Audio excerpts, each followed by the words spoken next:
हाँ, तो भाई सवाल ये है कि मोहम्मद ने फैसला किया है कि वो हर साल अपने घर के बाग में गिरे हुए पत्तों को गिनेगा। और पहले साल मोहम्मद के बाग में 500 पत्ते गिरे और फिर हर साल उसके बाग में पिछले साल से 40% ज्यादा पत्ते गिरे।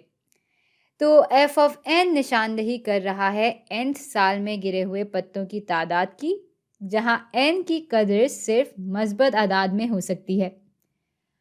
तो भाई अब कहा यह जा रहा है कि एफ ऑफ एन एक सीक्वेंस को दिखा रहा है और पूछ ये रहे हैं कि एफ ऑफ एन किस किस्म का सीक्वेंस है, अरिथमेटिक या जियोमेट्रिक। और उसके बाद कह रहे हैं कि अब इनमें से दुरुस्त रिकर्सिव डेफिनेशन की शक्ल को चुनें। और उसके बाद पूछ रहे हैं कि अपनी चुनी गई दुरुस्त रिकर्सिव डेफिनेशन में दिए गए ए और बी की कदर मालूम करें।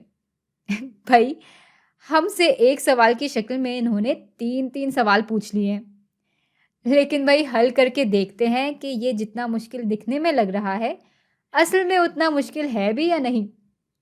तो पहला सवाल ये है कि ये अरिथमेटिक सीक्वेंस है या जियोमेट्रिक।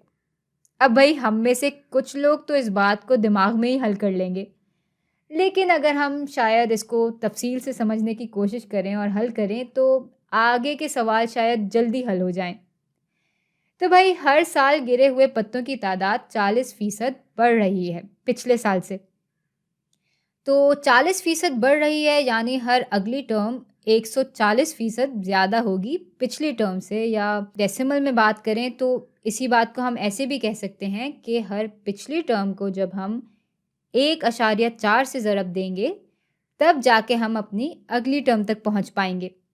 और भाई ये तो हम सब जानते हैं कि जिस तरतीब में हमारी टर्म्स की कदर एक मखसूस तनासब से बढ़ रही होती हैं या घट रही होती हैं, वो असल में जियोमेट्रिक सीक्वेंसेस कहलाते हैं। लेकिन चलें इस बात को थोड़े और बेहतर तरीके से समझने की कोशिश करते हैं। तो हम यहाँ खाने बना लेंगे और ये हो गया n का खाना और ये हो जाएगा f ऑफ n का खाना। तो जब n बराबर होता है 1 के तो f ऑफ n बराबर होता है 500 के। यानी जब मोहम्मद ने पहले साल में पत्ते गिने तो वो बराबर थे इस 500 के। और जब n बराबर होता है 2 के, यानी हम दूसरे साल की बात कर रहे हैं जब से मोहम्मद ने ये पत्ते गिनने का सिलसिला शुरू किया था, तो इस साल में गिरे हुए पत्तों की तादाद 40% बढ़ जाएगी पिछले साल के मुकाबले में, जैसे कि सवाल में यहाँ लिखा हुआ है। यानी इस 500 को मैं 1.4 से ज़रब दे दूंगी और ऐसा करने से मुझे f ऑफ 2 की कदर मालूम हो जाएगी जो कि बराबर होगी 700 के। और तीसरे साल में पत्तों की तादाद मज़ीद 40% बढ़ेगी पिछले साल के मुकाबले में। तो अब मैं इस 700 को ज़रब दूंगी 1.4 से, तो ये f ऑफ 3 बराबर हो जाएगा 980 के। तो भाई अब ज़रा अगर हम अपने खानों को देखें और पैटर्न समझने की कोशिश करें तो हमें आसानी से मालूम हो जाएगा कि भाई ये अरिथमेटिक सीक्वेंस तो हो ही नहीं सकता, क्योंकि अगर ये अरिथमेटिक सीक्वेंस होता तो हर टर्म में कोई मखसूस कदर हम जमा कर रहे होते या उसमें से घटा रहे होते, और यहाँ तो हम ऐसा कुछ नहीं कर रहे, बल्कि यहाँ हमारी टर्म्स एक ख़ास तनासब से बढ़ रही हैं। यानी भाई अरिथमेटिक सीक्वेंस में आप कोई मखसूस कदर हर टर्म में जमा करते हैं या घटाते हैं, लेकिन जियोमेट्रिक सीक्वेंस में आप एक मखसूस तनासब से हर कदर को ज़रब देते हैं या तकसीम करते हैं। और इस सवाल में वो मखसूस तनासब है 1.4/1 यानी 1.4। यानी हमारे इस सवाल का जवाब तो हो गया कि ये एक जियोमेट्रिक सीक्वेंस है। अच्छा, अब चलते हैं इस सवाल के दूसरे हिस्से पे, जो कि कह रहा है कि अपनी जवाब की बुनियाद पे इनमें से दुरुस्त रिकर्सिव डेफिनेशन की शक्ल को चुने। तो भाई ये अरिथमेटिक शक्ल है और ये ज्योमेट्रिक शक्ल है। अब जब हमारा सीक्वेंस ज्योमेट्रिक है तो जाहिर है कि उसकी शक्ल भी ज्योमेट्रिक ही होगी। तो भाई ये इंतखाब दुरुस्त होगा। चले भाई अब हम ज़रा आगे बढ़ते हैं और इस सवाल के तीसरे और आखिरी हिस्से को हल कर लेते हैं, जहाँ पे हमसे पूछा जा रहा है कि ए और बी की इकदार बताएं। तो भाई ए वो कदर है एफ ऑफ एन की जब एन बराबर है 1 के। यानी ए असल में हमारी पहली टर्म या बेस टर्म है और हमें मालूम है कि हमारी पहली टर्म की कदर बराबर है इस 500 के। तो ए हो गया 500 के बराबर। और भाई अब अगर हमें पहले साल के अलावा किसी साल में कितने पत्ते गिरे हैं वो मालूम करना है, तो हम ये फॉर्मूला इस्तेमाल करेंगे। और फॉर्मूला ये है कि इस साल में पत्तों की तादाद बराबर होगी पिछले साल में पत्तों की तादाद ज़रब बी के। और भाई इतना तो हमें पहले ही इस सवाल में बता दिया गया है कि हर पिछले साल के मुकाबले में अगले साल पत्तों की तादाद 40% बढ़ जाएगी। और भाई 40% बढ़ने से मुराद ये है कि हम पिछली टर्म को इस 1.4 से ज़रब देंगे, तब जो है हमें अगली टर्म की कदर मालूम होगी। तो b बराबर हो गया 1.4 के। और भाई इसी के साथ हमारा ये लंबा चौड़ा सवाल हल हो गया है। तो क्या ख्याल है हम एक और सवाल हल कर लें? चलें करके देखते हैं।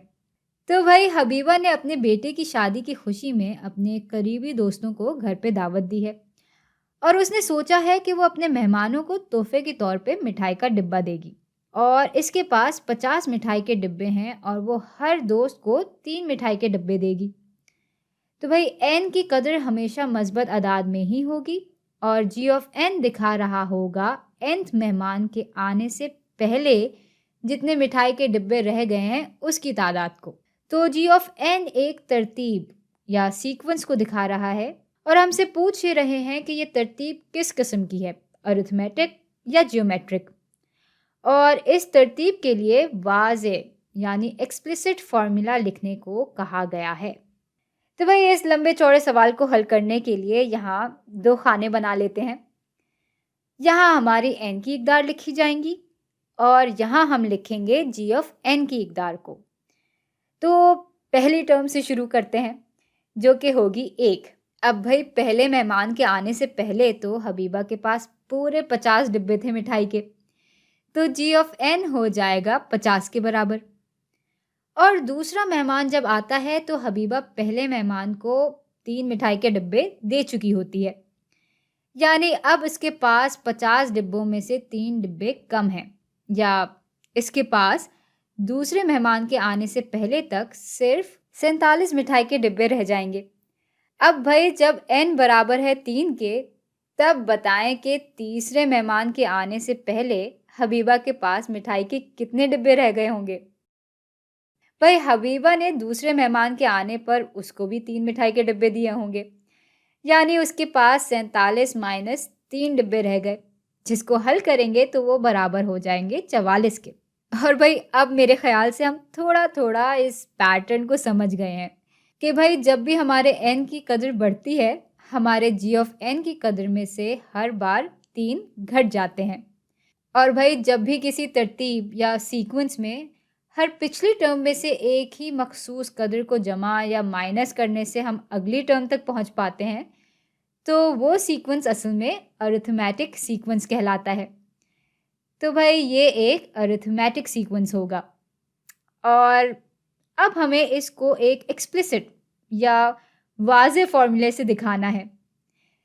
भाई अब जी ऑफ एन बराबर होगा, हम शुरू कर रहे हैं 50 से और इसमें से हम हर बार 3 घटा रहे हैं। लेकिन भाई सवाल ये बनता है कि हम कितनी दफ़ा अपनी पहली टर्म की कदर से 3 घटाएंगे। चले यहाँ देखते हैं।